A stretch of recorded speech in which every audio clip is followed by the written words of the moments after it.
दोस्तों नमस्कार। आप सुन रहे हैं मिस्टर एंड मिसेस ठपरी ब्लॉग्स और आज एक फिर नई कहानी के साथ। और कहानी जो है कि अकेली यात्रा, अनदेखी चेतावनी। ये कहानी एक लड़की की है जिसका नाम अदिति पहाड़ों के बीच बने एक छोटे से गांव में रहने वाली थी। उसे शहरों की चौकचान से दूर पहाड़ों के शांत वादियों में बहुत पसंद थी। एक शाम उसे अचानक अपनी बीमार दादी से मिलने शहर जाना पड़ा। बस का टाइम शाम का था। पहाड़ों में जल्दी ही रात हो जाती है, इसलिए अदिति थोड़ी घबराई हुई थी। बस स्टेशन पर सन्नाटा था। कुछ देर इंतजार के बाद एक पुरानी जंग लगी बस आई। ड्राइवर एक लंबा दुबला आदमी था। उसके चेहरे पर एक भी भाव नहीं था। अदिति बस में अकेली सवार थी। उसने सबसे आगे वाली सीट ली और खिड़की के पास बैठ गई। बस चल पड़ी। जैसे जैसे रात गहराती गई वैसे वैसे पहाड़ों के घने जंगलों में अंधेरा गहरा होता गया। पेड़ों की काली परछाई खिड़की से अंदर झांकने लगी थी। अजीब सी सन्नाटा और तेज हवा की आवाज अदिति को और ज्यादा डरा रही थी। कुछ देर बाद बस एक सुनसान रास्ते पर मुड़ गई जो गांव से होकर जाता था। रास्ते में अक्सर अंधेरे में झोपड़ियां दिखती जिसे टूटे हुए दरवाजे से अजीब सी रोशनी बाहर आ रही थी। अदिति को लगा शायद वो रास्ता गलत है।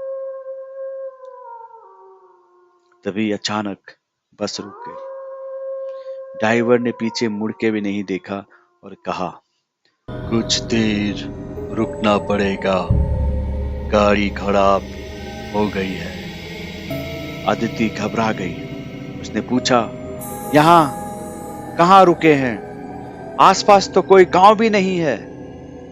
ड्राइवर ने कुछ नहीं कहा, बस सन्नाटे में खड़ी थी। समय काटने का नाम ही नहीं ले रहा था।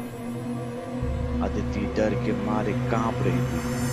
तभी उसे खिड़की के बाहर कुछ हलचल सुनाई दी। उसने झांक कर देखा तो सड़क के किनारे अजीब सी प्रकृतियां खड़ी थी। उसकी आंखें चमक रही थी और वो अजीब सी आवाज निकाल रहे थे। अदिति चीखने लगी पर उसकी आवाज जंगलों में खो गई।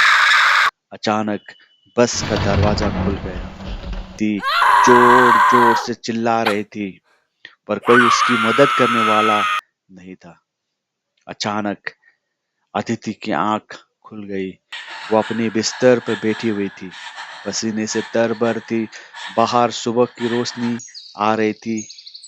वो बस एक बुरा सपना था।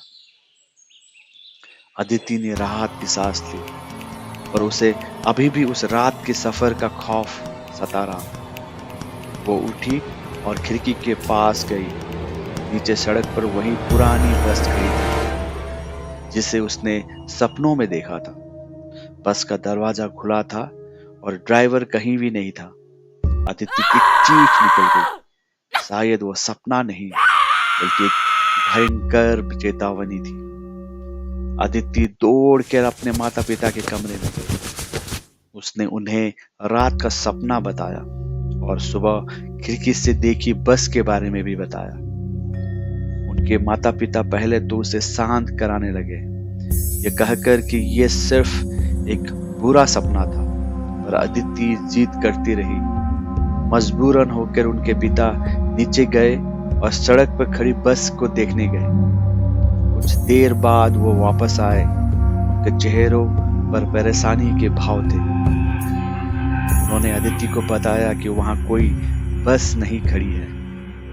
शायद ये बस सचमुच एक सपना ही था। लेकिन उस रात के बाद अदिति को कभी भी शाम के बाद अकेले यात्रा नहीं करनी पड़ी।